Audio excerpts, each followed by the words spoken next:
Welcome to the Terrible Podcast with your hosts, sports journalist David Todd, and from SteelersDepot.com, Dave Bryan. Just a couple of Daves, chillin', talking Steelers. Now, here's Dave and Dave.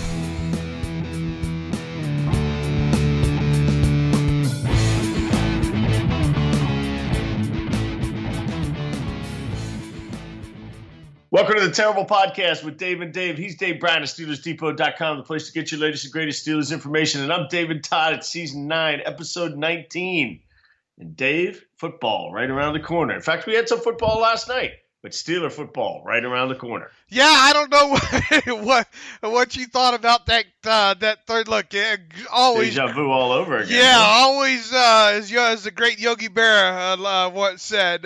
It was great to have football back. It was exciting up until kickoff. Not so much good football for the first half there. Most definitely kind of sloppy. Some not good red zone play, especially on the side of the Falcons there. I thought a little bit better in the second half, and then obviously, I mean, look, you get any game to come down to one play, in the red zone. It really is an exciting thing there. But one thing also to if you're a fan of football and with this kind of hopefully not being a sign of things to come. 26 penalties for 236 yards in this game. I think this was right around what the most penalties last season in a single regular season game was called. Now, there were no lowering of the helmet to initiate contact penalties, I don't think, last night.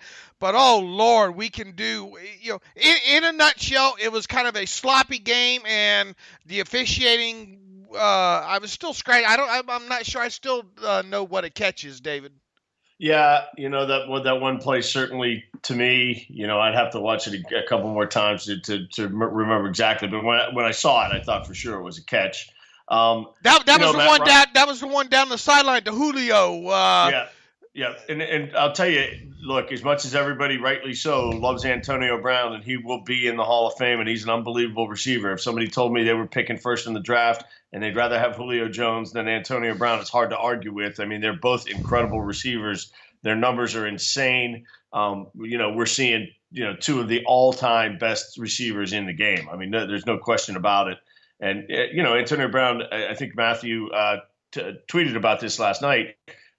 Julio Jones' numbers are slightly better in his career because it took Antonio Brown a little while to be the man. I mean, it's the year number 3, I think, before he started. And Julio Jones' problem is he's been a little more he's missed more games because of injury than Antonio. But these two guys, obviously, if everything being equal, Julio Jones might have an edge because he's taller than Antonio Brown. But maybe all things aren't equal. I mean, I've never seen anybody work the sidelines with his feet and his hands the way Antonio Brown has.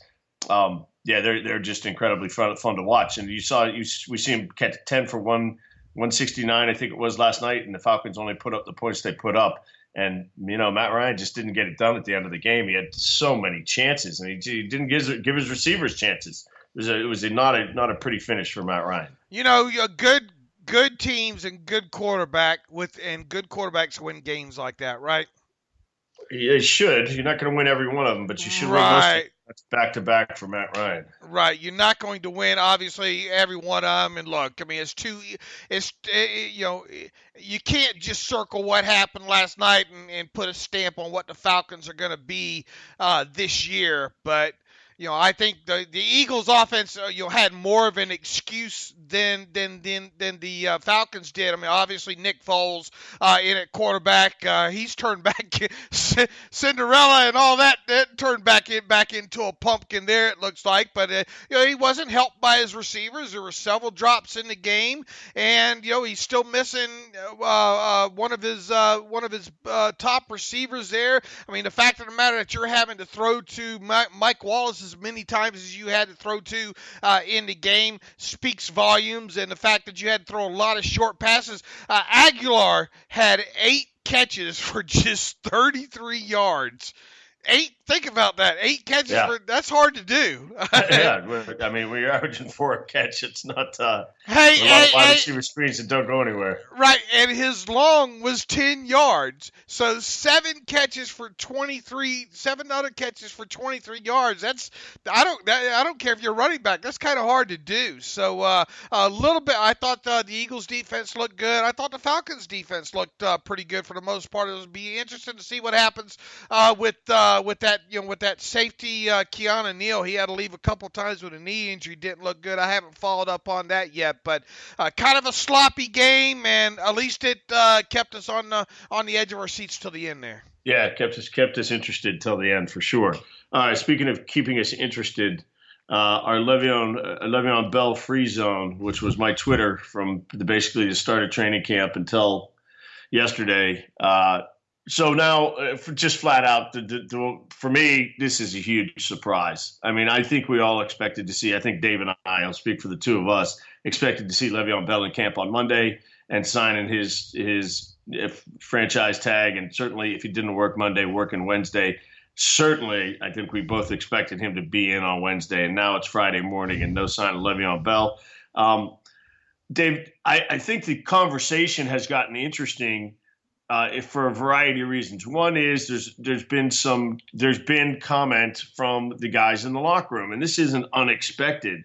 But I think this is and I'm not going to tell anybody. Obviously, I'm going to tell people what I think is the right thing and who's in the right and who's in the wrong. And clearly, Le'Veon, let's just get some of the facts straight. And I know you talked to your buddy Joel Corey, and we're going to have Dave and Joel's 20-minute conversation. We're going to put that right up here up front in a couple minutes. But Dave, just in terms of, and they're going to get into this topic a little bit more, so I don't want to be redundant here.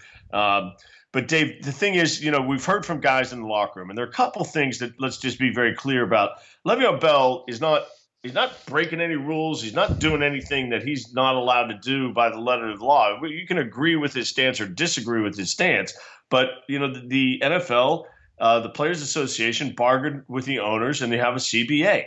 And so basically everything is outlined in the CBA in terms of the terms and conditions of every situation. And the terms and conditions of Le'Veon Bell, when his rookie deal expired 2 years ago, gave the Steelers the opportunity to put a franchise tag on him. And, that happened, and we all know how that played out last year. And Le'Veon Bell became one of the few players, maybe the first. I don't actually remember, Dave. Is he the first guy ever to have back-to-back franchise tags? Has anybody ever had that before? I think people have had. I mean, look, Kirk Cousins, right? I mean, right? Yeah, I don't know that Kirk got backed up. Oh, yeah, he did. I guess he did. So, all right. So, anyway, the point being, Le'Veon Bell gets franchised the second year, and rightly so.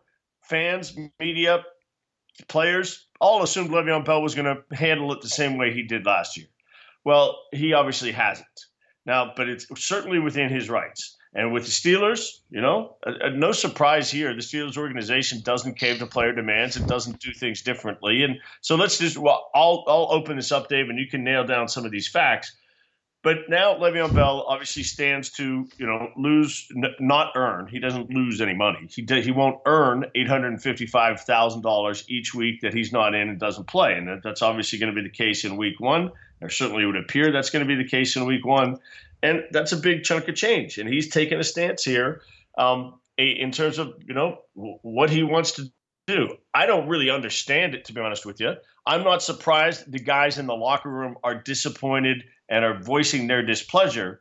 But this is where I think, part of the conversation gets interesting, Dave, particularly if you're a guy like Ramon Foster, who's the Steelers representative for the Players Association, is should the players be supportive of Le'Veon Bell when they express their frustration or, their anger, if the case may be? Are they siding with management, which has been suggested? If you're DeMaurice Smith, the head of the Players Association, would you want the players to just be quiet because Le'Veon Bell's doing something that, is going to upset a lot of people? For sure, it's going to upset a lot of people. But is he taking a stance that will eventually empower the union because he's doing something that's controversial, but he thinks is, it to his benefit? So all these points of conversation, I think, are pretty interesting to get into. But if you're a Steeler fan, or as somebody chided me on Twitter yesterday, a Steeler customer, you have every right to be upset, right? You want to see this guy in. You know, the Steelers have allocated salary cap money that's not being used for anything else to Le'Veon Bell, and he's sitting on the couch wherever he's sitting on the couch, not in camp with his guys. Now it's not camp anymore, not preparing for week 1 with his guys. So what do you think, Dave? You just gave me a lot to chew on. What? Yeah, it's a lot. Yeah. Is there a question? I mean, yeah. What do you think? I feel like Rodney Dangerfield in that in that back to school. Yes. And like I said, I don't want us to be too redundant with Joel, so go where you want. Yeah.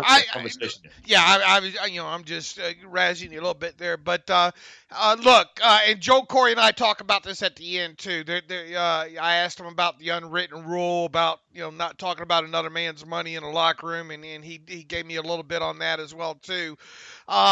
I think, and look, we could go comment by comment and parse all these offensive linemen comments if we wanted to. It would take another 35 minutes for us to do so. But the gist of it is, I think that, okay, we gave you the opportunity to handle your business.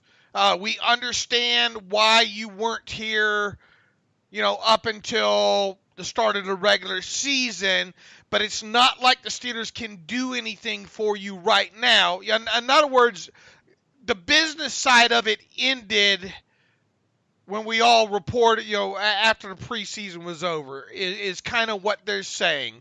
It's not like you can get any more money, dude. They're not going to trade you, and even if they traded you, another team can't. Well, technically, they can give him more money, and Joel and I will go over that. They could technically say, "Oh, here's even more than your tag amount," but we know they're not going to do that. But I think, in so many words, they're saying business time is over. We understood all that, and the other thing I think they're mad about is, hey, if you were going to be, if you're going to miss a couple of games at the start of the season, how about lob us off a phone call and say, guys, business is business. I got to protect my body here because, they're going to run me into the ground once I get there. Everybody knows this, and I got to get my money next offseason. I think if he would have done that, it would have lessened it a little bit. So trying to stay as objective on this as possible, knowing what his rights are and aren't, knowing how I think the offensive line feels, I can see all sides of it. All that said, I still expected him to be there by Wednesday at practice time at the latest. And I'm a bit surprised that he wasn't. Adisa Bakari got I don't know how much of the Sirius interview you heard the other day, David, but some of the things that he said in there, it sure made for good radio and to write about, but it got mighty deep real quick. He started blaming the Steelers for not taking advantage of the CBA loophole, which the players essentially, helped bargain for. You can now sign rookies after their second year second year in the league and third year in the league. In other words, he was chiding the Steelers for not giving Bell a long-term deal, not only after his second year but his third year. However, Adisa Bakari forgets that after that, what happened leading up to that third season of his. Him and LeGarrette Blount got busted prior to a preseason game. So not overly surprising that the Steelers didn't give Bell a new deal at that point. What happened at the end of Bell's second season? Well, he was recovering from a knee injury, first and foremost, and second of all, he incurred another suspension. Kind of hard to give a guy a long-term deal after his third season, after he's already had a serious knee injury and 2 run-ins with the law, right? Yeah, absolutely. So at that point, what option did the Steelers have? And basically it was a franchise tag at that point, and they used it last year, of course, and then tried to work out a long-term deal with him. They tried to use it again this offseason. So, look, there's Bell and his side are not innocent here, and is he scared that he's going to come in and get his butt worked off because the Steelers know he's gone after this season? Hey, sorry, that's the way the game's played. That's the way the game. It's absolutely the right answer. That's the way the game's played. He's part of the team. You're 100% right. I understand why. Should some of the offensive linemen not said some of the things that they said? Probably, yes. I'll go there. Do I understand their frustration? Yes, obviously. I think if Bell, I think if Bell, David, do you think he should have? Do you think Bell should have lobbed off a phone call 2 weeks ago and said, guys, I know my agent said things are going to go exactly like last year. I know I put that date on Twitter back in, when was it, June or July or whatever, with the date of the first game on it, hinting that I'm going to be there. But look, I just got to protect my body here for the first couple, 3-4 games of the season. Please forgive me, but this is just part of the business. When I don't show up, I would appreciate your support. Should he have at least done that? Yeah, I don't know when he should have done that. I don't know exactly who I would have called. I mean, you don't need to call every guy. Maybe you call Marquise Pouncey. Maybe you call Ben. Maybe you call Ramon Foster. I don't know, but I'm just trying to envision what I think the right thing would have been to do. And I think I would have called one of those guys and said, look, guys, this isn't actually going to go exactly like last year. And in fact, I'm not sure exactly how it's going to go. I will keep you abreast, but I don't expect to be in on week 1. I think I would have done that. Does that make him a bad guy that he didn't do that? Certainly a lot of people on my Twitter feed feel like that makes him a bad guy. And I think in some respects, it does make him a bad teammate. It does make him a bad teammate. I mean, does he owe Mike Tomlin a call? Hey, Mike, look, I'm all about the team. I'm sorry. This is business. I'm bleeding black and gold. I'm rooting for you guys to win on Sunday, but I'm not going to be there. Give Mike Tomlin a week heads up. Yeah. I mean, you want to be a stand-up guy and have guys in your corner, then you do things like that. Yes, I do think he should have done that. But at the same time, it's hard for me to be overly critical of him not doing that. So these are a fine line to walk, and certainly, I had somebody say to me last night, man, nobody is screwing this up more than Le'Veon Bell's agent.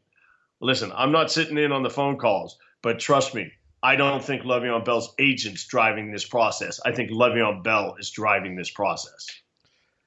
Yeah, because even Adisa Bakari back, right after they failed to get the deal done in mid-July. He was asked point blank, are we going to see a barring and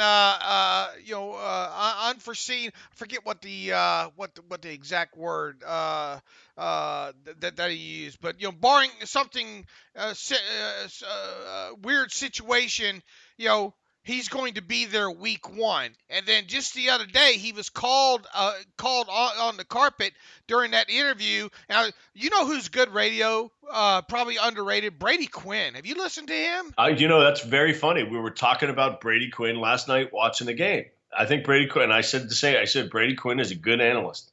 He's not only a good, because he does what conference does. I mean, he does play-by-play or color as well too, right? Color. For I forget what conference or whatnot, but I think maybe even the Pac division. But anyway, he is good, man. He is really good on the radio. But anyway, back to Adisa Bakari. Brady Quinn called him out and said, "Look, I lost my. Oh, okay. He was caught.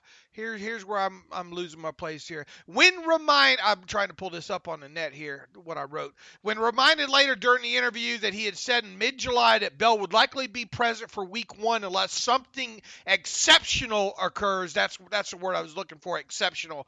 Unless something exceptional occurs, Bakari punted, so to speak. Well, there you go. We had something exceptional to occur. That was Bakari's response to that.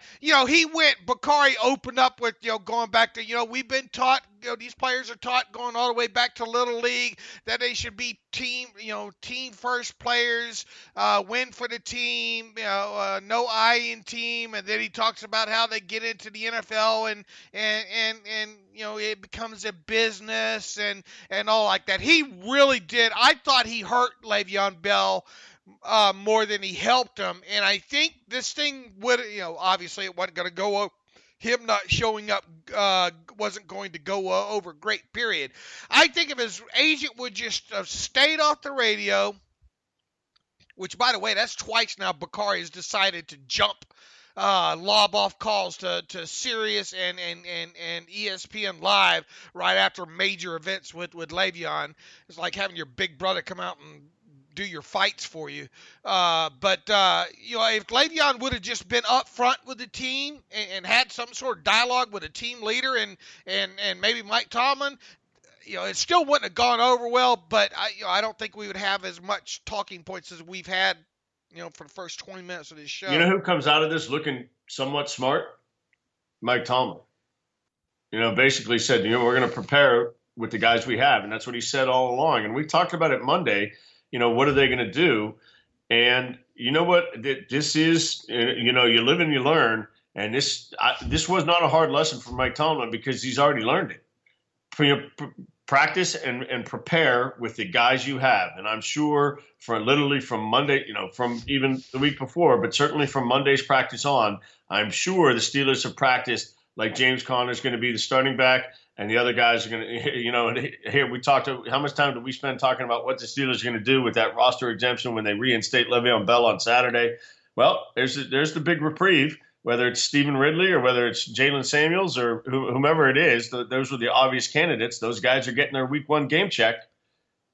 So good on them. Well, before we get to my interview right here with Joe Corey, you know who else could potentially come out smelling like a rose? And we'll know more by Sunday afternoon, and that's potentially Kevin Colbert for spending that third round draft pick on James Conner last year. So hold on to your tickets, folks, because hold on to your hat and your hurricane clothes too. Yeah, that as well, because we'll see what happens. Not only this Sunday, but first couple of weeks of this season. Because hey, if James Conner has a great, if he has a great start to the season, it's really going to make Kevin Colbert smart in that category. And for all we know, they might say, hey, just go ahead and show up whenever you want, dude. Yeah, I'm telling you, there are a lot of Steeler fans who are going to be, not that they wouldn't be rooting for James Conner anyway, but they're going to be rooting extra hard for James Conner because James Conner puts up, 18 for 104 and 3 for 42 and a touchdown. There's going to be dancing in the streets if the Steelers win this game and he does that, and there are going to be a lot of people flipping the double pistols at Le'Veon Bell. Yeah, they're going to say, hey, we get over $850,000 in cap credit every game that you stay away. Stay away all 10. That's right. We're 1-0 with the one coming with the big middle finger. Right. We can use that cap money next year after you're gone. And by the way, hey, if you want to show up and help us win in the playoffs, come on in. But make sure get yourself healthy first and all like that. How about let's get to my interview with Joel Corey right here.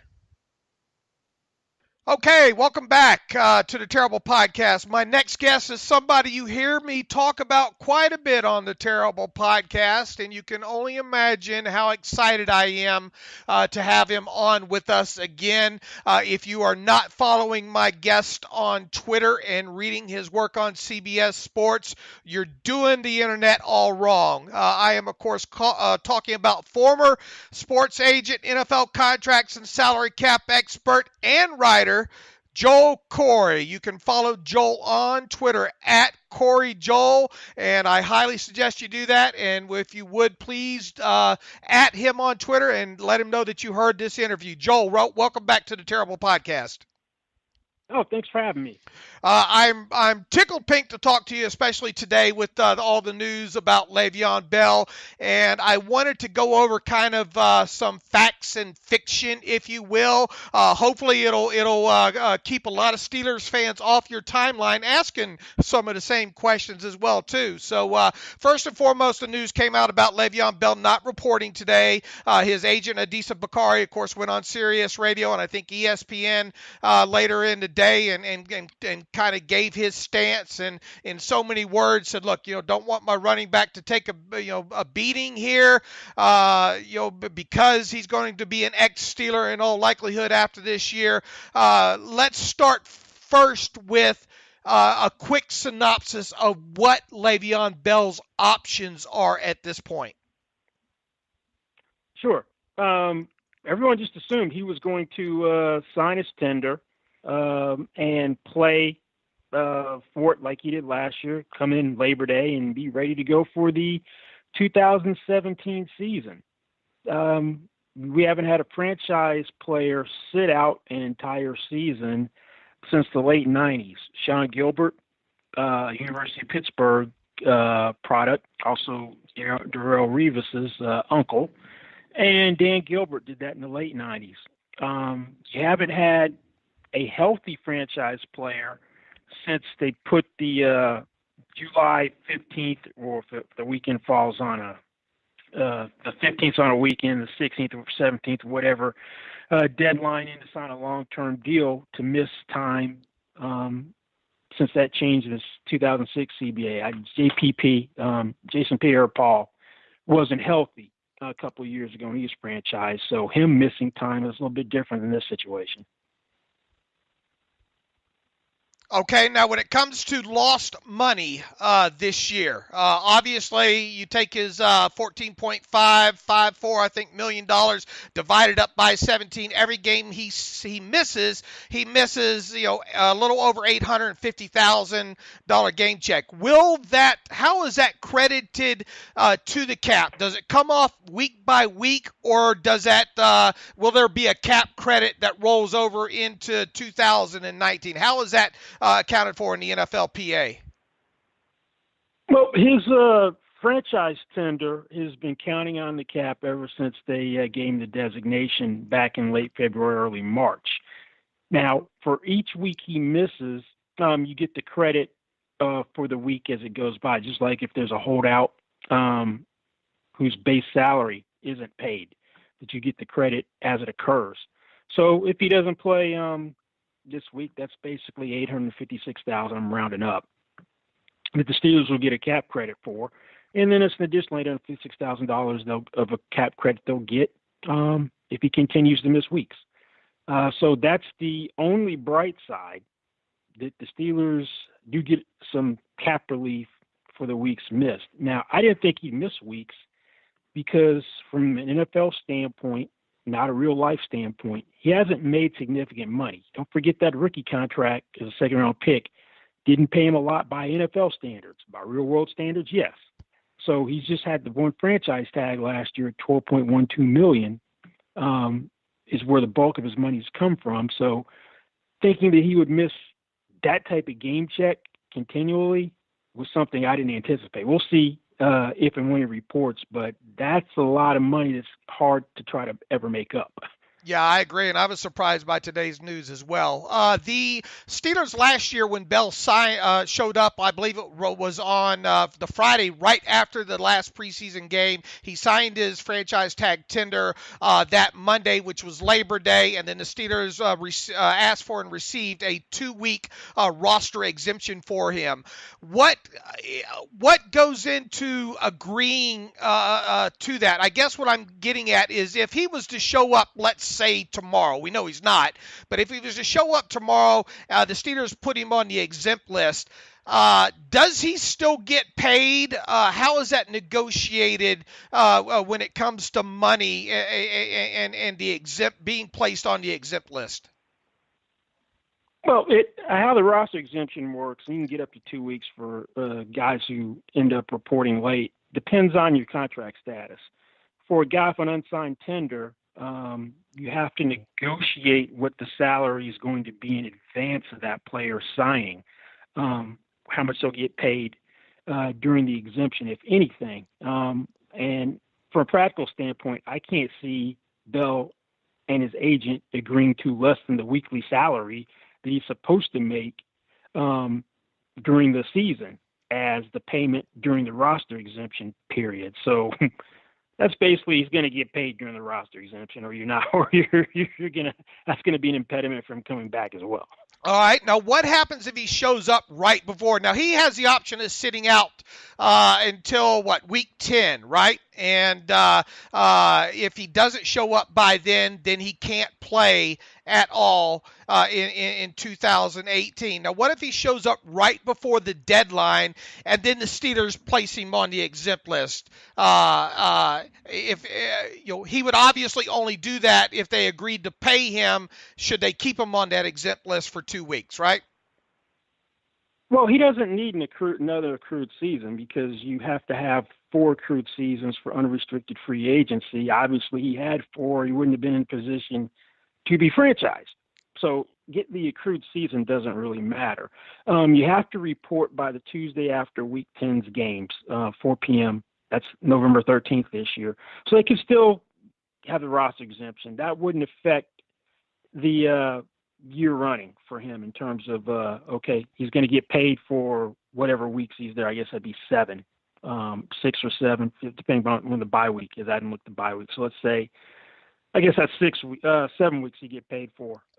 So yeah, he could do that, and that's the least he's going to make. But after that November 13th deadline, that's a rolling date. It's always the Tuesday after Week 10's games that you can't sign. That applies to anyone with a tender or a draft pick as well. If you miss that, you can't play for the rest of the year. So that's the outside date if he plans on playing football this year. Okay. Now, obviously, if he reports right before the deadline and then finishes out the season, he would, of course, be a unrestricted free agent again.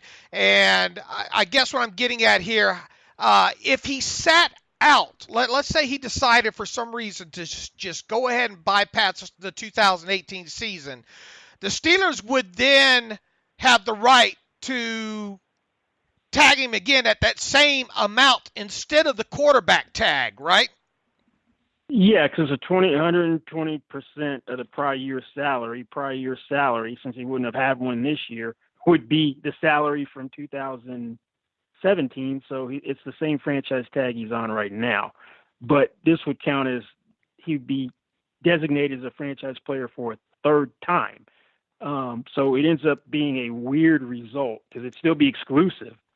Because the third franchise tag by operation is exclusive. At least that's what a team source I talked to today told me when I was trying to get clarification on how that would work. So that kind of defeats the purpose for him sitting out a whole year because theoretically, if they wanted to go through this again, they could do it again and restrict him. So there's an incentive for him to report just so that third franchise tag becomes so astronomical that they never put it on him since the quarterback number is going to be close to $25 million next year. Now, everybody, I know you get asked this, and I've been asked this a ton too. What are the options? Obviously, they can't trade him until he signs his tag. But let's say he did sign it and they agreed to trade him to another team. Can they do that? Is there a cutoff date for when they can do that? And obviously, if so, I don't believe that another team can sign him to an extension. Same rules as the Steelers now that it's past the middle of July deadline here. That team would essentially just be renting a player for however long they had him for. They could not sign him to a long-term extension until after the season is over. Is that correct? Yeah, that's correct. That the prohibition on signing a long-term deal also extends to any team that would acquire Bell in a trade. But he basically has some control over the situation because you can't trade a player on an unsigned tender. So he has to sign the tender before you can even trade him. So let's say that James Conner turns out to be the second coming of Kareem Hunt or whomever. So you feel comfortable trying to trade him, and you wanted to ship him someplace he didn't want to go. He can kind of veto that by saying, "I'm not going to sign a tender to go here." But the trading deadline is the outside date, which is right around Halloween again. So that's the latest that he could be traded. He's still subject to the trading deadline, just like everybody else, but he does have some control in that situation. And the new team can't do a long-term deal. Just like the Steelers can't do a long-term deal. They step into the Steelers' shoes from that perspective. So it would be, you want to talk about shocking, it would be totally shocking if he was traded, correct? Oh, yeah, I don't see that happening because you're trying to win a Super Bowl. And right now, Connor's an unknown quantity. And even if he does get off to a great start, Bell's arguably the best running back in the league. So I know D'Angelo Williams played well a couple of years ago when Bell was hurt and also suspended. But you're going to win a Super Bowl, your best chances are with Bell. So I can't really see a trade. Plus, since it's just basically a season rental for I don't know how many games it would be, depending upon when the trade occurred, what are you going to get back in return? You're not going to get his true value because the team doesn't know if they'd be able to sign him. So they're going to be reluctant to give up any significant picks. Plus, he's a running back, and are you really going to give up significant picks for a veteran running back anyway? Even if you could sign him to a long-term deal. All right, yeah, I agree with that. I've been telling people there's no way they're gonna trade him, and it'd be silly for another team to trade for him. I think as well. Could the Steelers, in theory, let's say he sat out, and didn't report until right before the deadline. I know it's very unlikely, but I get to ask this crazy stuff, so I want to kind of get it clarified. Could the Steelers, in theory, with the money that they would save against the cap this year, should he sit out, could they, in theory, tag him again next year at the quarterback level with the money that they saved this year? I guess in theory they could, but that's a $25 million. You won't save enough money because if he's going to come back, it's going to be after week 10 at the latest. So you're talking 7/17 of the salary. So you're still not quite getting enough to make up the difference to account for a $25 million tag. So. Yeah, given the Steelers always having to restructure contracts, that'd be tough. Yeah, exactly. And they just had a couple more restructures last week here in Vance McDonald and Cameron Hayward, which it's kind of confusing maybe why they did that, but that's a whole story for another day there. What would you be advising if you were Adisa Bakari right now? What would the advice be to Bell right now if you were him? Oh, I understand the concern that you don't want to have a heavy usage year and then have teams hold that against you in free agency because the Steelers have no incentive not to use them as much as possible that makes sense within the confines of the offense. They wouldn't just run them into the ground to their own detriment. But if it meant we're going to give him 360 carries and 100 receptions, and that isn't something which is too much of a stretch for what they would normally do. Yeah, I'd be concerned about that. I would probably have him report, but every time that he's injured and it's questionable, like I could go or not go, at least early in the season, sit that out. But as the season went on, because you want it to end healthy and not have the injury concerns from the past be on the forefront of people's minds, I'd be more inclined to play through injury during the playoffs, as long as it wasn't going to potentially do any long-term damage. But it'd be a business decision in terms of, I could, if it was a playoff game, I could go, but I could take the week off. So that saves me 30 touches this week. I'd probably be having them look at that as opposed to what they're doing now. Honestly, I said this a few weeks ago, and it's kind of sounds crazy, but really the best thing that could happen to Bell if he reported and played every game, which doesn't seem likely right now, would be for a minor injury early in the year where he's healthy late in the year, so he saves the wear and tear, doesn't create the good ill will that he is right now because teammates seem to be turning on him, which was a little surprising, and goes from there. I know that sounds crazy, but that would solve the wear and tear issue, which is a legitimate concern. Because if you look at things historically, after a heavy usage year, you get diminishing returns. You obviously think at some point during this season before the deadline he's going to report. What would be your best guess? And I won't hold you to it, but what would be your best guess as when he will report? Oh, I don't have a best guess because I thought Earl Thomas was going to miss regular season games. So my crystal ball's off on this one. Mine is too. I thought the Steelers were going to hang on to Landry Jones, and I thought Bell was going to show by today. So mine's broken too. Yeah, I would say play half the season if I had to stick to something. I'd say he's going to play half a season. What about that unwritten rule in the locker room that the offensive lineman speaking out pretty heavily against Bell today? Yeah, that was a little surprising because typically it's if you don't have anything good to say about somebody else's financial situation, you don't say anything at all. But this one's a little bit different because you can't do a long-term deal. So it's not like Khalil Mack and Earl Thomas they're trying to get a long-term deal. You can't do one with them now. So that I can see where they're like, now you're just being selfish. But still, players typically don't chime in. Antonio Brown did early during the offseason, which I thought was really odd. So maybe there's something behind the scenes we don't know about between Bell and his interaction with the teammates because they were very quick to pile on today.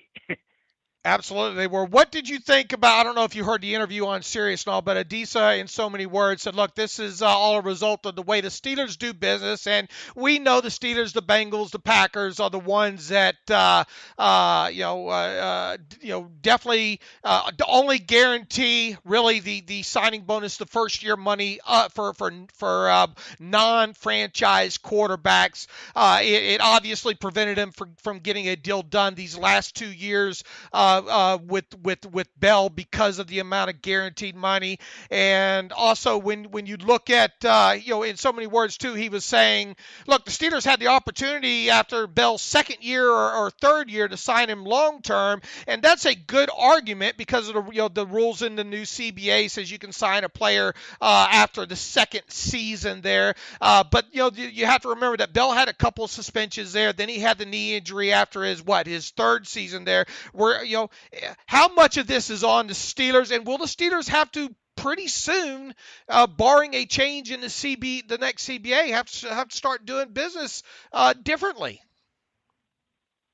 I'm not buying as woe is me act because you know how Steelers do contracts, just like you know how the Bengals and Packers do contracts unless your name's Aaron Rodgers.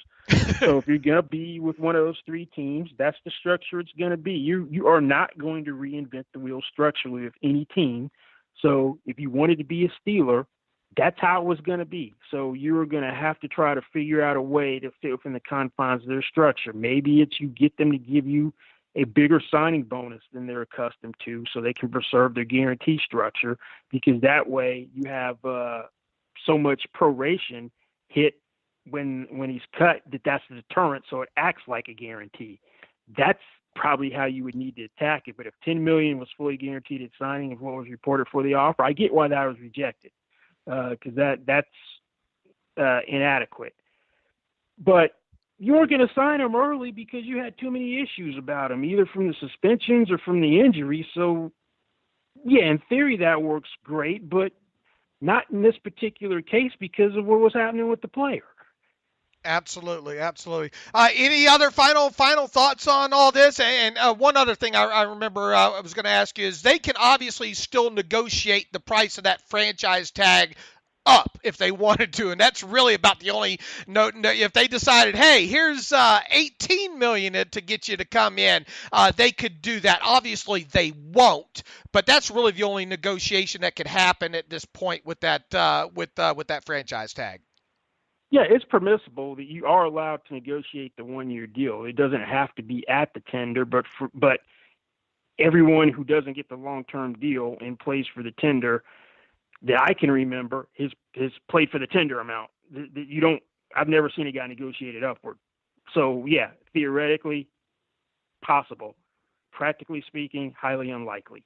All right. Well, let's leave it at that. Joel, you don't know how much I appreciate it. You know how much I bother you on the Twitter machine, and I value these opportunities to have you on the podcast, and I hope to have you on the podcast again. So, Joel, I appreciate you being on the Terrible Podcast once again. Sure. Anytime. Thanks for having me. Okay, Dave, good stuff with you and Joel. That was entertaining to listen to. And so we'll move on. We'll become Le'Veon Bell free for the rest of this show. For those of you who have had enough, I've had enough, Dave's had enough, Joel's had enough. We are Le'Veon Bell free. We'll get forward with the rest of the show. And, we talked about this on Wednesday. Thanks to those of you who have moved over to the Spreaker app. That's, like we said, it puts a couple bucks in our pocket and a couple more people flipped over to listen to the last episode. So thanks for doing all that. Dave, let's get to the injury report. It's relatively short and sweet, which is good. Fire away. Yes. Old MacDonald has a foot. E-I-E-I-O. Boy, this, man, it is great to only see one guy on the injury report, but, as we've talked all offseason, there's one guy you probably didn't want on it. It was Vance McDonald with a foot. And he was, we left it off the other day before the injury report came out. He was limited, and Mike Tomlin had told us he's probably going to be limited on Wednesday. He was. They wanted to see how he would respond. Well, obviously, I don't think he responded very well because he did not practice on Thursday. I don't know. He's not going to play, right? Yeah, I mean, look, I'm going to stop talking in absolutes. Because our crystal balls are broke. Put your crystal ball in the C gap, if you will. But right now our crystal ball is not functioning too well right now. So I don't want to speak in absolutes, but yeah, barring him going full and something unexpected happen, I don't expect him to play in Cleveland because he just hasn't practiced enough whatsoever. And I think you just want to ease him into this thing more than anything else. So that looks like McDonald's going to be inactive. Mason Rudolph's obviously going to be inactive. You're going to have Banner probably inactive. You're probably going to have Filer inactive. That's 4 inactives. Let me ask you this. Do the Steelers make a roster move, a Keon Adams roster move before the game? Do they bring him up from the practice squad? And I don't know. There are a couple of people you could cut for this game and then re-sign on Monday. But do you think they do that, or do they just play this one with 3 and kind of see how it goes? I thought, if there was going to be a move this week, it would be an outside linebacker from the outside. Yes, we both did. Didn't happen. And it's not happening today, so it didn't happen. Yeah, I mean, so it's not going to happen to bring in an outsider at this point. Mike Tomlin said he's got a plan, though, and I'm not so convinced that it involves Keon Adams. I think it's more. I think it more revolves around a guy like Matthew Thomas and him getting some snaps in this game. So my gut, David, tells me that we're not going to see a Saturday promotion from one of these guys because would the guy that you cut be a better special teams option than Keon Adams? Probably. Dangerfield's a better special teams player than Keon Adams. So I'm with you. I don't think it'll happen. I'm a little surprised that they got to this point where they're only going to have three outside linebackers, outside quote unquote, because I think you may see Matthew Thomas come from the edge on occasion in this game. So that's a little bit surprising to me. I can't imagine they're going to do that for week after week after week. But we'll see. And obviously that's an opportunity for Keon Adams. And, look, these guys are still being evaluated in practice. So, he's going to be getting reps with the second team. I mean, they're going to have to run guys. So he's going to get reps in practice and they'll see stuff. And don't think the coaches aren't paying attention. They're paying attention to all these guys. So I'm with you. I don't think there'll be a roster move coming into Saturday. But it will be interesting. It's week one. It'll be interesting to watch all the schemes, how they, do they play 6-7 defensive backs? What do they do in all these situations that we've been talking about? And Dave, the interesting news, and really probably a guy, it's not easy to fly under the radar as a first round draft pick. It really isn't. But Terrell Edmunds has probably done that more than any first round draft pick that I can remember. I mean, just because there've been so many other things to talk about. And obviously here in week one, the conversation has been all Le'Veon Bell all the time. But the Steelers' first-round draft pick is going to start the season on the field, it looks like. It looks like, according to a report by Jerry Dulac from the Pittsburgh Post-Gazette the other day, it looks like that's what we're headed for. Now, I think Jerry also said Le'Veon Bell was coming in on Monday, so let's. Yeah.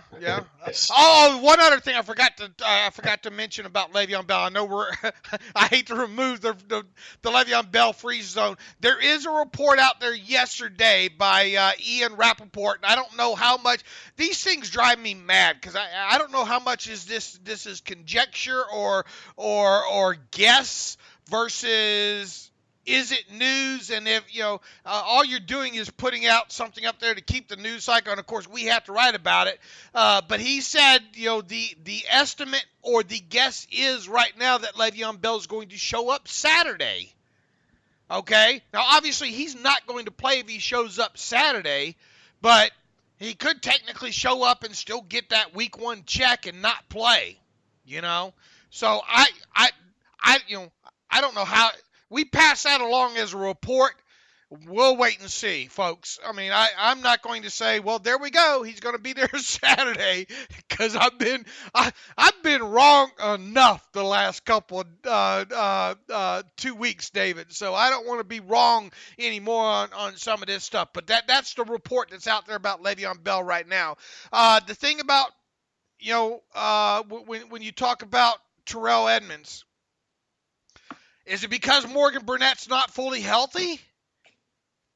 So I did ask that question to Dale Lawley because he wrote about it and said, he said in the first paragraph of his writing that Terrell Edmunds has played really well and he's gonna start, and then in the second paragraph he said, and Morgan Burnett missed the last 3 weeks. So I asked the obvious question: do you think if Morgan Burnett were healthy, that Terrell Edmunds would be starting? And he said, I think Terrell Edmunds would be starting. He's been the better player.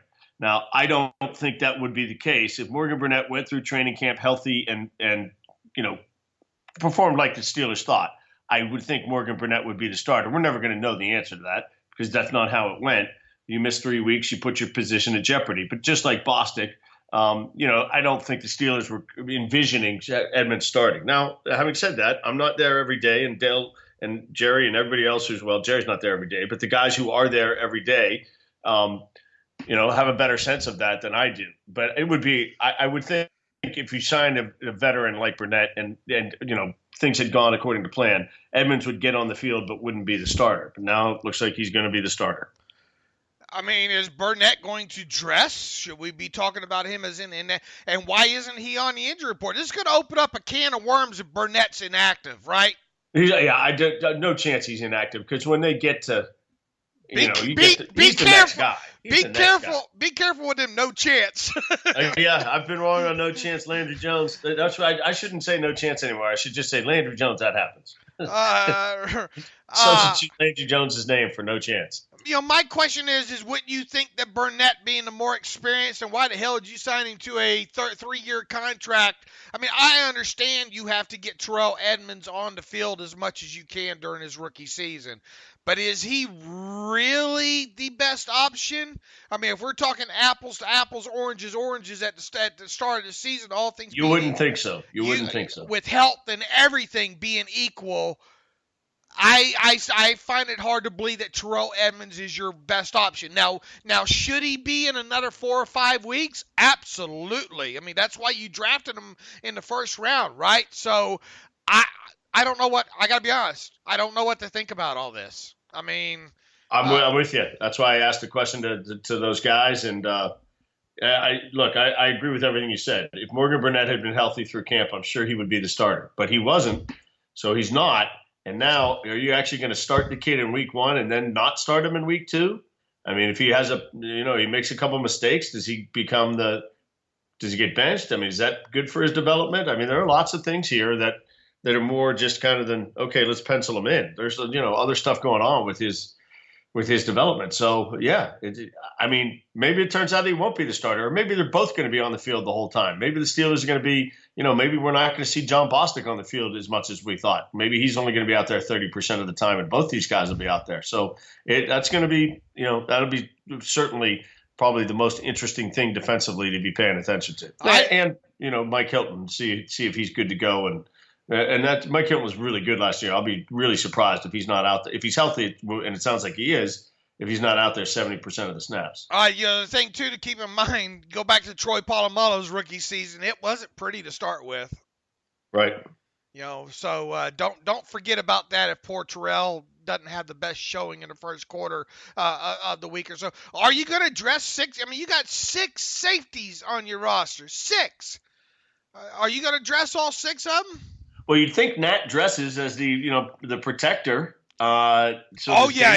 He's dressing. You would think if Dangerfield makes it to the weekend, he's dressing for special teams purposes more than anything. Yeah, no, I mean, I would shock me if Morgan Burnett didn't dress. So yeah, I'm dressing all 6. I mean, you can make an argument that you don't need Marcus Allen to dress. Yeah, no, Marcus Allen's not dressing. Marcus Allen's not dressing. Okay, so that's your 5th inactive. Who else are you not? Who's number 6 and 7? Well, Big Dan. Big Dan's not dressing. Right. Well, Big Dan or LT, not LT. Yeah, probably Big Dan. If you're not gonna. All right, we already had the 2 offensive linemen. We already had the backup quarterback. We already have Vance McDonald. That's 4. We have Marcus Allen. That's 5. We have Big Dan. That's 6. Who's your 7th inactive? Yeah, you got to dress all 3 running backs. 7th inactive is you counted Vance. So it's not coming from the offensive side of the ball. I don't know. I mean, James Washington. I mean, is it L.J. Ford or Matthew Thomas? Is it one of those 2 guys? Well, you're dressing Matthew. You want to talk about being? I'll be surprised if Matthew doesn't dress. That's interesting. So, who are the candidates for the 7th now? It's James Washington, Matthew Thomas, L.J. Ford. I mean, is there another candidate? Justin Hunter. I'd be shocked if Justin Hunter doesn't dress. I will too. That's why I think there is a tiny chance that James Washington is because of him missing time recently and him being a rookie. He's obviously back at practice this week, but with that abdominal injury and him kind of being that question mark, Tomlin talking about him. I guess Cody Sensabaugh could be your other question mark. I thought about Cody. I mean, he did cross my mind. Because he's not a fantastic special teams player. Sutton? I mean, it could be Cam Sutton. I think Cam now has to be maybe one of your gunners or something now, maybe. Who's ahead of whom on the depth chart, Cody Sensabaugh or Cam Sutton? I would think Cam's first guy off the bench. Yeah, so that's interesting. So I think we've got 1, 2, 3, 4, 5 candidates for that 7th spot. Yeah, and I don't, be honest with you, I don't think Matthew Thomas is a candidate, and I don't think LJ Fort's a candidate. Yeah, all right. Well, then we get down to 3. Right, so it'll be interesting to see the way that goes. Okay, moving right along. What else do we have? Are we going to make some season-long predictions here? I mean, we haven't done any of that. Yeah, I suppose we should. I put mine up on the website yesterday, so let me go over mine real quick. All right, and I'll answer them. I have not seen them, so don't give me your answer. Just give me the question, and I'll give you mine, and you can tell me what you wrote. All right, what team wins the NFC East? Okay, NFC. Okay, we're going to do big picture stuff. The Eagles. All right, I have the Eagles as well. Who wins the NFC North? Vikings. I have the Packers. NFC South. That's an interesting division. Okay, I just want to make sure I get the. Okay, so for me, it's the Saints or the Falcons. I'll go the Falcons. I went Saints. NFC West. The Rams. I have the Rams as well, too, by 1 game over the 49ers. AFC East. Obviously, the Patriots. Okay. Steelers. Right, I have the Patriots as well, too. AFC South. This is probably the most wide open division, for sure, in my mind. Let's go with the Texans. I don't think the Jaguars run away with it, but I still think the Jaguars win the division with a 9-7 record. AFC West. This is not a good division now. They have taken a big step back. I think the Chargers win the West. I think the LA Chargers come out of that as well too. Here's what I have for the wild card round. I have we both agree. Now let's talk about the Steelers first. I want to get into the Steelers and individual stuff. Okay, so let's do some quick stuff here. I'll ask you questions. If you want to fire back at me after a bit, you can. All right. So Ben on 4,300 yards. Yeah, I'll take the over. I'll take the over as well. Ben on 27 touchdowns. I'll take the over. I'll go barely over. Oh yeah, I'll go with 30 or above on that. James Conner on 160 rushing attempts on the season. Boy, that's going to be tricky, and we know it all revolves around Le'Veon Bell. Yep. That is so hard right now. I mean, because you're guessing. You're guessing. That's 10 carries a game. I'll go over. I'm going to go under. James Conner, total net yards from scrimmage on the season on, let's go 800. You pulling these from anywhere? Or? I'm making them up. Yeah, I'll go under. Okay, Antonio Brown, 110 catches. I'm going to go under. I'm going to go under as well. 1,400 yards. I'm going to go under. I'll go over 1,400 yards. James Washington, 35 catches. I'm going to go over. I'm bullish on him. Even if he misses his first game, I'm going to go over on that. I'll go over 35. How about 600 yards? I'm going to go over on that as well, too. I think he can give you, a 70, couple of 60 and 70-yard catches in there real quick to help get into that total sum. So I'm bullish on him. I'm going to go under on the yards. Juju, let's put I'll put okay, let's go. Sorry, let me get Antonio Brown touchdowns. 8 touchdowns, over or under? I'll go over. I'll go under. Juju on 70 catches. Yikes. I'm going to go under. I'm going to go under as well. Juju on 900 yards. I'll go over. Yeah, I'll nick it over. He was over it last year, so let's say he does it again. Vance McDonald, 40 catches. 40 stitches? Over. I got no reason Let's to hope take. it's over. Yeah, Let's hope it's over. I hope it's. I got no reason to take the over. It just blind optimism. I'm with you. I'll go. So hey, let me go back to Juju. 8 touchdowns. Yeah, I'll go over. I'll go over on that too. I'm going to put Juju in double digits on TDs this year. The tight ends as a group. I missed a golden opportunity when you asked me about 40 catches with 40 crutches. 40 crutches. It's 2 a week and playoffs all the way to the Super Bowl. Tight ends as a group, 70 catches. Yeah, that's not happening. No? I'll go a little bit under as well. Tight ends as a group, 8 touchdowns. Yeah, under. That's going to be close for me. Rosie Nix, 10 carries. Yeah, under. Rosie Nix, 15 touches. Yeah, under. Under 15 touches. Rosie Nix, 2 touchdowns. Under. I'll go over 15 touches, and I think I'll go right on the number on two TDs. All right, so that let's get James Washington into the mix. James Washington. Oh no, we did James Washington. We covered the receivers, got tight ends. We did the backs as much as I'm going to do the backs. All right. Defense. They had put up huge sacks numbers last year. Would they have 55 or 56 or something? So let's just say 50. Defense 50 sacks. I think they can hit that number. I kind of doubt they're going to break the record again. Yeah, I'm with you on that. Right, I'll put them under 50. You can have better quality sacks and better.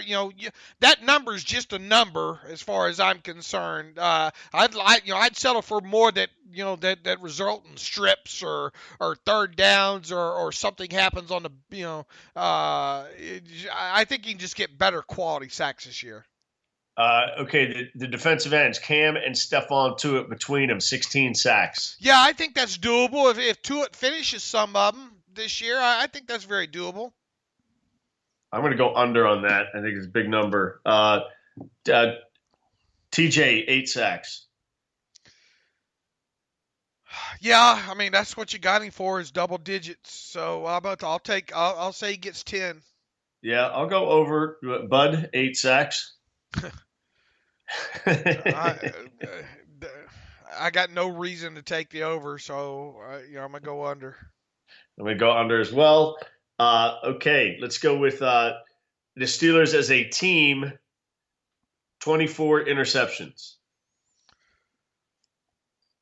What's that average out to a game? 1.5. Yeah, I'm gonna have to take the. I'm sorry, I'm gonna have to take the under there. Yeah, I'm gonna take the under as well. And how about the Steelers turnover differential on the season? I'll put them at +5. Yeah, I'll take more than a plus there. Ben's interceptions over under 12. Yikes, that's a good number. I mean, he had 5 in one game last year, and how many did he have total on the season? 14 or 16? Yeah, something like that. I'll go under optimistic Dave. All right, 12. I'll go over 12. Snaps on the season. Snaps on the season for Josh Dobbs. Snaps. Maybe the last game of the season he gets all of them. Maybe he doesn't get any. Snaps on the season for Josh Dobbs, over or under 40? Well, I mean, if he gets all of them in one game, the finale, then it's going to go over. What do you think it's going to be? Are you going over? I'll go over. Okay, I'll go. If you would have set that at about 75, would be a better number. I'll go over as well. Snaps on the season for Mason Rudolph, 20. Yeah, I'll take. I mean, there's no reason to think that's going to happen right now. Under. Yeah, I'll take under as well. All right, did we miss anything? Okay, let's do a couple more defensive things. Percentage of snaps on the season for. Here's a guy we haven't talked about. Nobody's talked about. Javon Hargrave. Percentage of the snaps, 30%. Slightly over. Slightly over as well. Percentage of snaps on the season, Matthew Thomas, 30%. I'm going to go over. Yeah, I'm going to go under. Percentage of snaps on the season, Mike Hilton, 75%. Man, that's right there at the, I'll go over. I mean, if he's Okay, healthy. I'll go over as well. Percentage of snaps on the season, Terrell Edmunds, 50%. Yeah, I'll go over on that. Man, I don't know. Okay, percentage of snaps on the season, Morgan Burnett, 50%. Yeah, I mean, if you got one on there, you got to go under on the other. So I guess we're going to go under on him. I am. All right, I'm gonna flip them. I say Burnett over and Edmunds under. All right, so we did a pretty okay. Let's one last thing. Well, we got to preview this game. Talk about 2018 Steelers, all right, yeah, and get some lines done too. So okay, let's do a quick preview of what happens on Sunday. Looks like the weather's not going to be good. Looks like whatever hurricane hit Florida or the Panhandle the other day, it's going to be working its way up our way here over the next 48 hours. And so it could be a wet and sloppy game. So, Dave, Le'Veon Bell's not going to play. And let's assume the weather conditions are, it's going to be warm. So it's going to be windy, a bit windy. And so the Steelers come out, and is it going to be the James Conner show? Let me tell you this. When we talked the other day and we thought Le'Veon Bell was going to show up and all like this, I was leaning toward the Browns upsetting the Steelers. I got to be honest with you.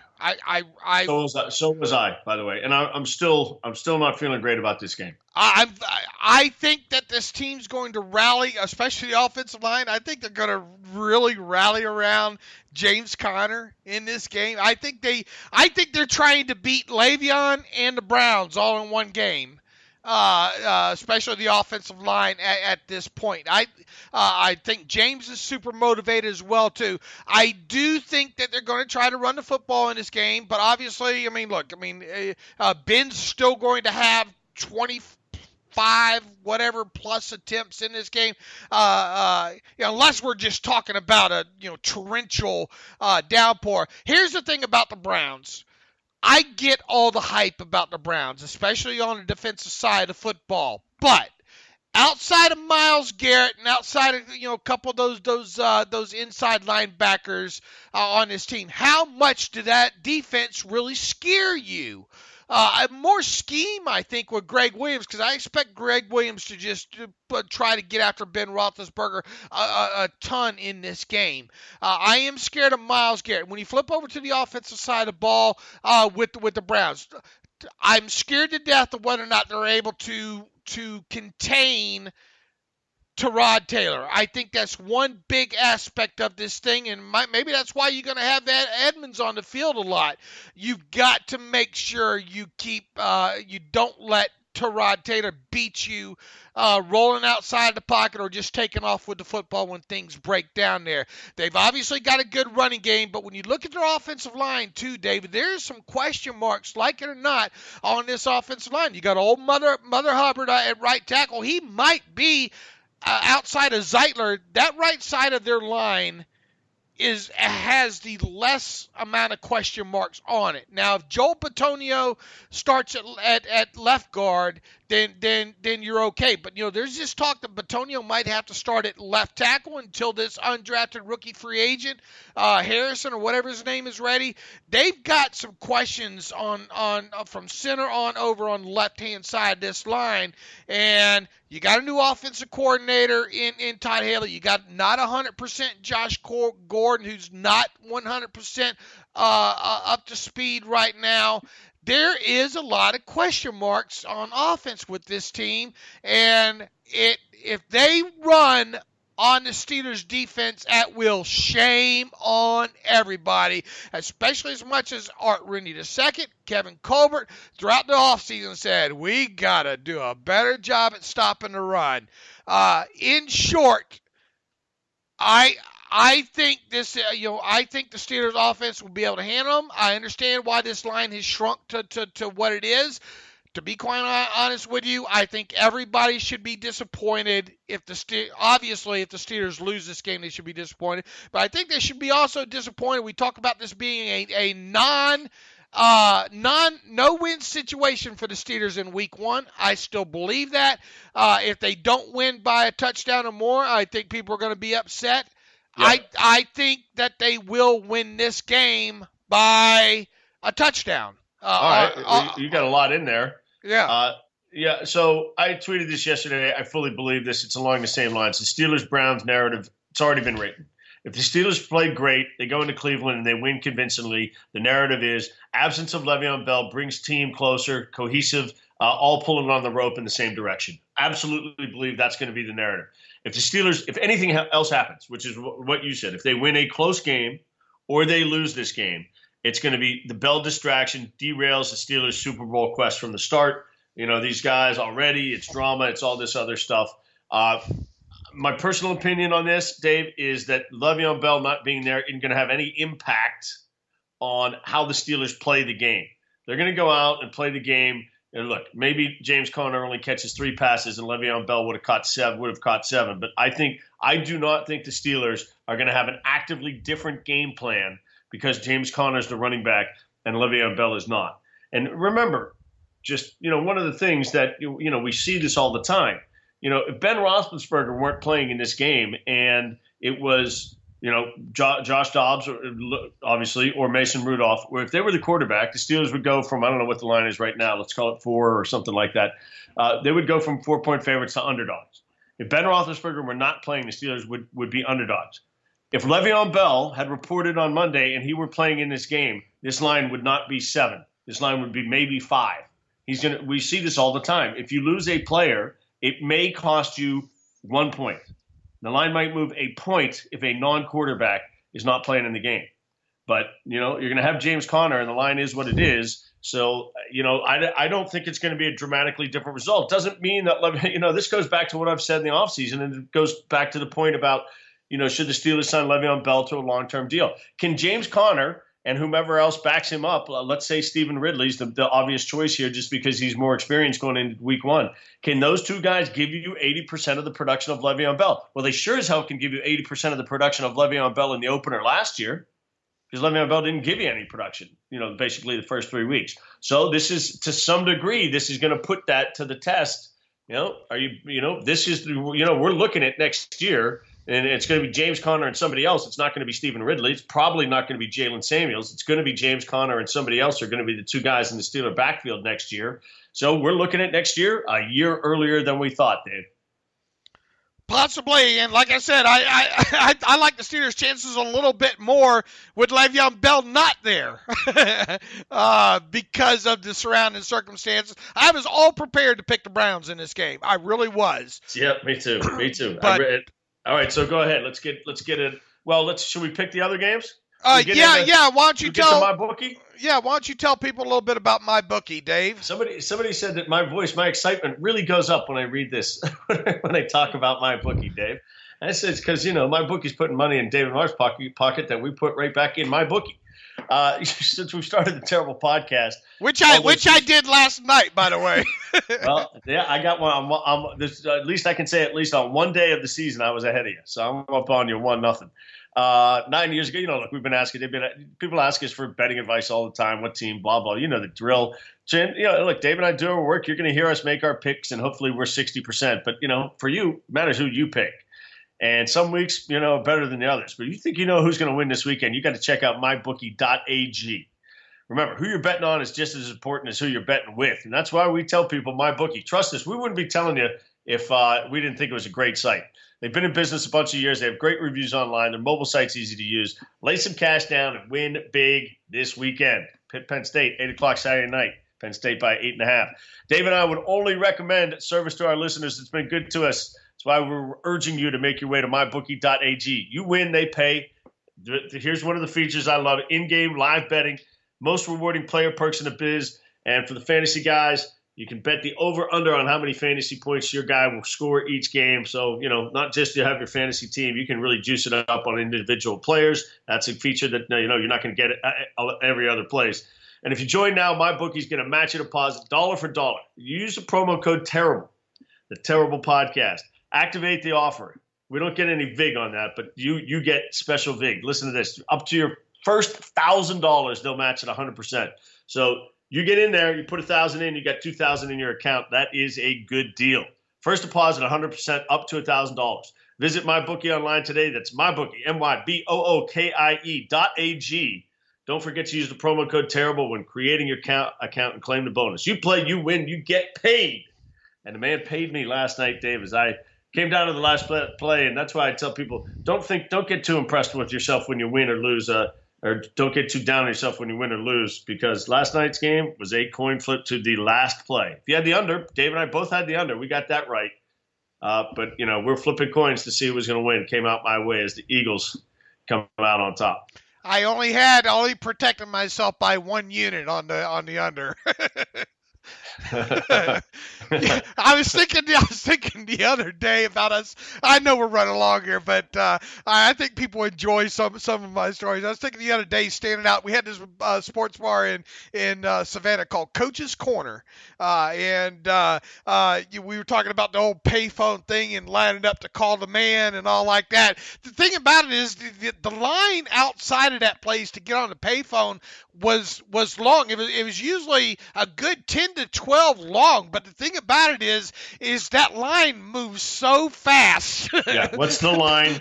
I want 2 dimes on the Bengals. But right, and like you said, you always showed up with a pocket full of quarters on that. People, you were always making cash exchanges and all like that, and holding other guys' money. Yeah, I'll call it in.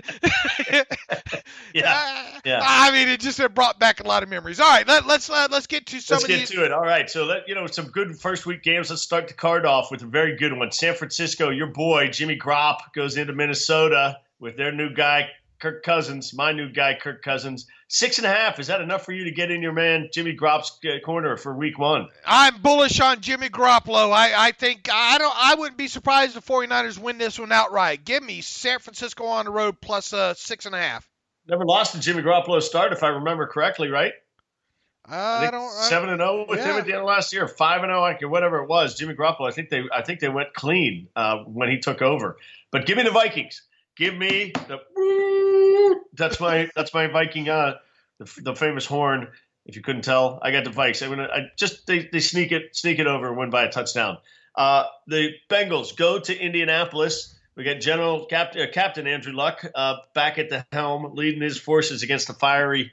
What do they call him? The fiery crown of their leader. Fiery crown of Andy Dalton. Go Colts. Give me the Colts minus 2.5. I worry about that Carl Lawson is a beast off the edge. Watch that Carl Lawson this year. He's going to have some double-digit sacks if he stays healthy. That aside, you know what?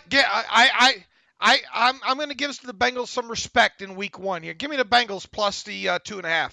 Okay, the Ravens get to host what is perceived to be the worst team in the NFL here coming into week 1. Nate Peterman, the pit man, going to get the start for the Bills. They're getting 8 down in Baltimore. Dave, is that enough?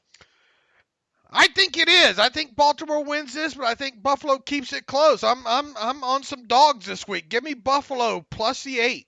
I'm rooting for the Bills, but I don't think it's going to happen here in week 1. I hope Nate Peterman proves me wrong, but the Ravens in an easy one, 27-10. The Jags go to the Giants. This is an interesting game. The Giants, they're an improved offensive team.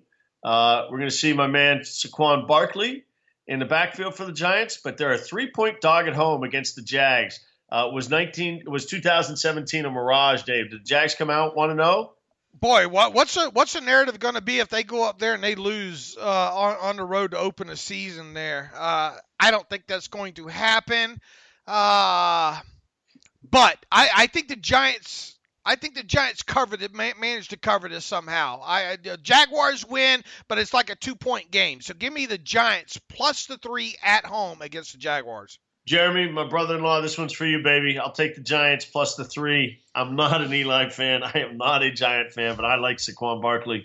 Give me the Giants. Saints minus 10 against the Bucks. How long did that? I would not want to be a coach on the Tampa Bay Bucks coaching staff this season. They are going to clean house. Put it down right now. The Buccaneers clean house. maybe during the season, but certainly at the end of the season. Saints minus 10 at home. Dave, give me the Saints minus 10 in a blowout. Yeah, that's a lot of points, right? I mean, Yep. Especially for a week 1 game, but no Jameis Winston.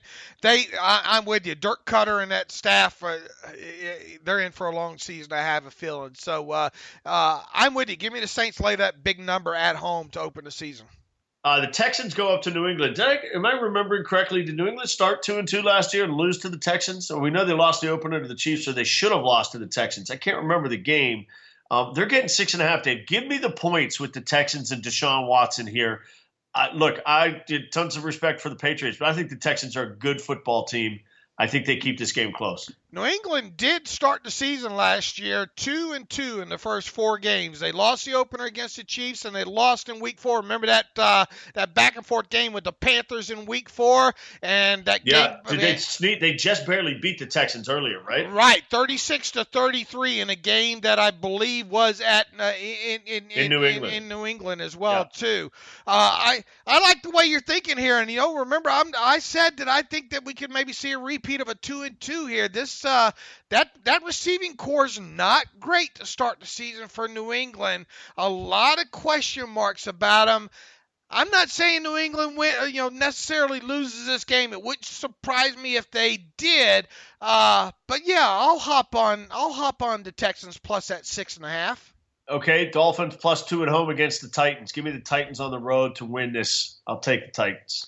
Yeah, I don't know what to think about this Titans team this year, nor do I know what to think about the Dolphins this year either. Give me the home team to start the season. Plus the 2. Home dogs. Chargers hosting the Chiefs. This is an interesting game. The Chiefs are flying a little bit under the radar. Everybody's going to be very interested to see what Pat Mahomes does. Been given the starting job. They traded away a very serviceable, on the border of top 10 quarterback in the NFL, somewhere between 10 and 15, I think, for most people. And Alex Smith, he's obviously in Washington. Phillip Rivers, can he get this team, deep in this year? He's been around as long as Ben. He's never played in a Super Bowl. The Chargers they have been cursed by the injury bug over the last 3 or 4 seasons, but they have a good football team. We don't know if Joey Bosa is going to go in this game, Dave, but I like the Chargers at home. I think Pat Mahomes is going to be an okay quarterback, but I don't think he's going to be an okay quarterback in the first 4 weeks. There are going to be some growing pains, I think. And watch this, because the Steelers, they're coming into town, boys. Yeah, give me the Chargers late at 3.5. Seahawks at Denver. Seahawks plus 3. Two questionable football teams as to what's going on with either of these teams. What do you think about the quarterback situation in Denver? And is everything unsettled in Seattle? I mean, you want to talk about a team that has some people look at Pittsburgh and I'm sure feel like there's some dysfunction there. Certainly it feels like some of the same in Seattle. But I will take the Seahawks on the road. Plus 3 going into Denver against Case Keenum. Yeah, I call it the Russell Wilson factor. So he's worth those 3 points. That's a 425 game. Dallas at Carolina is a 425 game. Carolina minus 3. Is Dallas good this year? I'm concerned about that offense. If you own Ezekiel Elliott in your fantasy league, I'd be a little bit concerned here. I'm not sure how they're going to be able to move the football without Witten and that offensive line. Definitely with who is it? Frederick, I think, missing some time. Travis Frederick. Yeah, he's got some illness. To start the season there. And plus their defense, there's some question marks about that. Give me Carolina at home. Lay those 3 points to open the season. I think these may be 2 of the more overrated teams in the NFL, but I will take Carolina as well. The Redskins go to Arizona, start the Alex Smith era. I don't know who's starting in Arizona. Is it Bradford? Yeah, Sam Bradford. Yeah, I love Sam Bradford. I am a big Sam Bradford fan if he can stay healthy. I don't love the Cardinals, though. So give me the Skins plus 1 on the road. Man, I smell a rat here. Give me the Cardinals at home, late a point with no confidence. Sunday night, great starter for Sunday night. Because Sunday's going to be a great day. If you're in the Western Pennsylvania area and you're Pitt, Pennsylvania, if you like one of those teams, from Saturday at 7:00 on, it's going to be a wonderful weekend. Sunday night, you got the Bears and the Pack. It's the Pack minus 7, Dave. We'll see with Mr. Trubisky. I love Aaron Rodgers. Yep, he's the best, maybe the best ever. But I'm going to take the Bears plus 7 to go into the unfrozen tundra of Lambeau Field and make a game of this. Yeah, I'm all over the Packers. Yeah, I know the Bears got Khalil Mack and all like that, but give me all the Packers there, -7. All right, we're double dipping on Monday night. We have the Jets against the Lions, and a lot of people think the Jets are going to be terrible. It looks like Sam Darnold's going to get to debut. He'll be the only rookie of the five who went in the first round, right? He will be the only starter. The Lions are a pretty good football team, flying under the radar in a brutally tough division. That might be the best division in football this year, with the Pack and the Vikings and the Bears looking like they're going to be improved. Charles Nagy. But so I think the Jets, like last year, I think they're going to be way better than people think. I think they finished 8-8 last year, and they were expected to have 4 wins. It's kind of the same this year. I think they'll be competitive, but I'll take the Lions -7 in week 1. Got to bet against a rookie quarterback. I think the Lions win this, but I think the Jets find a way to keep this within a touchdown. So give me the Jets +7 in a losing effort. We got a late game on Monday night, the double dipper on the opening weekend. The Raiders host the Rams. Is this their last season in Oakland, Dave, or they got one more before they get to Vegas? I think 2020? I think it's 2021? Yeah, 2020, 2021, I think, coming here, yeah. Anyway, give me the Rams, -4.5 on the road. Yeah, the Raiders are a mess right now. And they haven't even played a game. Give me the Rams. Lay those points on the road. -4.5. All right, wrap it up. Steelers, Browns. Looks like inclement weather coming into Cleveland. The Browns +4.5, Dave. I'll go on the board first in this one. I'm going to take the points. And I was with you. Look, let me give my overarching thought on the Steelers this year. Every year, Dave and I are around kind of 11 wins, double-digit wins, sometimes 10, sometimes 12. And we've done – look, it's not we've done well. They've done what we expected them to do. So we've been correct in our guesses. I'm concerned about this Steelers team, and I'm concerned about the lack of depth at the linebacker position. So most significantly, I'm concerned now about the lack of depth at the running back position. I've been concerned about the lack of depth at the wide receiver position. Injuries happen in football. The Steelers need to stay healthy for me to see this team being a 11, 12, 13 win team, which they have the talent to do. But I don't think it's going to happen. I think the Steelers' biggest benefit this season, the biggest thing that the Steelers have going for them, is I think their 3 divisional opponents aren't very good. And I think the Browns are getting a lot better fast. And I just, the other two, I'm just waiting for them to move on from their current quarterbacks who are serviceable, but nothing more. So the fact that I think none of those teams are going to be 8-8 means the Steelers win the division. If they can get off with the division win, it's obviously going to be a really good start. I'm going to give them the win, 23-21.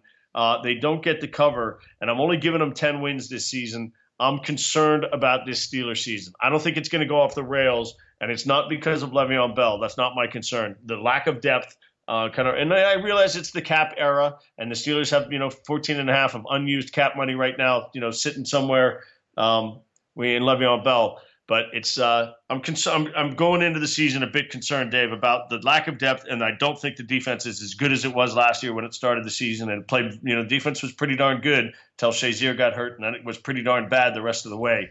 Big question mark. So I'll give them 10-6, but not with great comfort.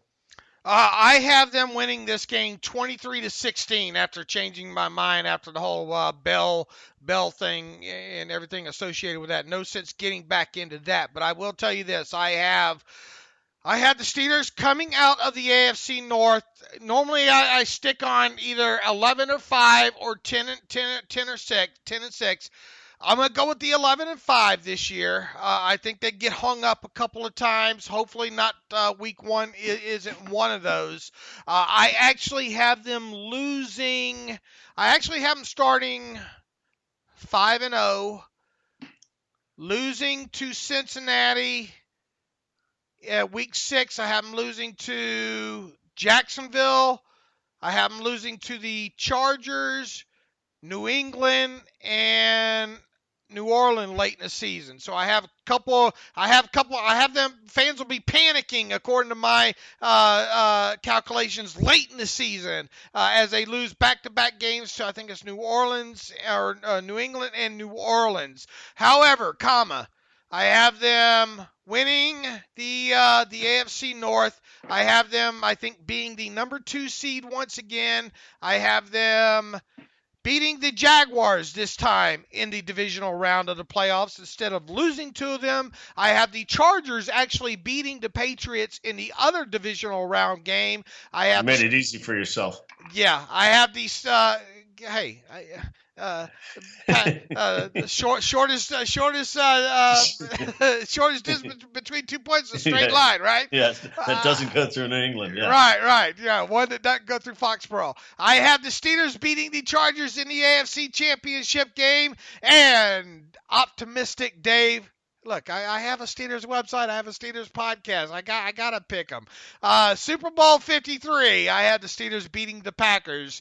I think that's the second year in a row I had the Steelers beating the Packers in the Super Bowl. But look, this team. Reality of the matter is this team should be in the playoffs again. Reality of the matter is this team. They're two really good teams in the AFC, and they're one of them. They should go deep into the playoffs. It will not be surprising if they go. It should not be surprising if they go to the Super Bowl, and then whatever happens.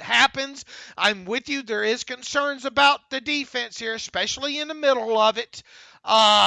It's going to be interesting. Can Matthew Thomas make a difference in this thing? And can they stay healthy?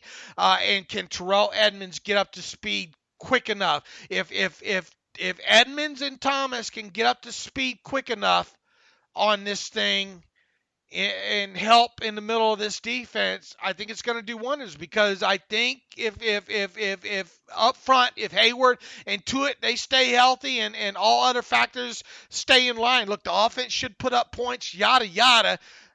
Right now, there's no reason to think this team won't make a deep playoff run. I think the questions that you hit on are legitimate, and I'll go ahead and bet that they somehow get those things straightened out and that they win it this year. So that's all right. Wrap it up. I'll take it. All right. Boy, we ran long. In the meantime, you can follow me on Twitter at Steelers Depot. You can follow David Todd on Twitter at David M. Todd. Follow the show at Terrible Podcast. Email the show, theterriblepodcast@gmail.com. If you like what we do and want to donate to the cause, go to SteelersDepot.com, hit that donate button, upper right navigational bar. Ad-free version of the website available on SteelersDepot.com. Click ad-free in the upper right navigational bar. And until Monday, hopefully we're talking about a 1-0 Steelers team. If not, there might be another hour and a half show. As always, have a great weekend. And thanks for listening to the Terrible Podcast with Dave and Dave.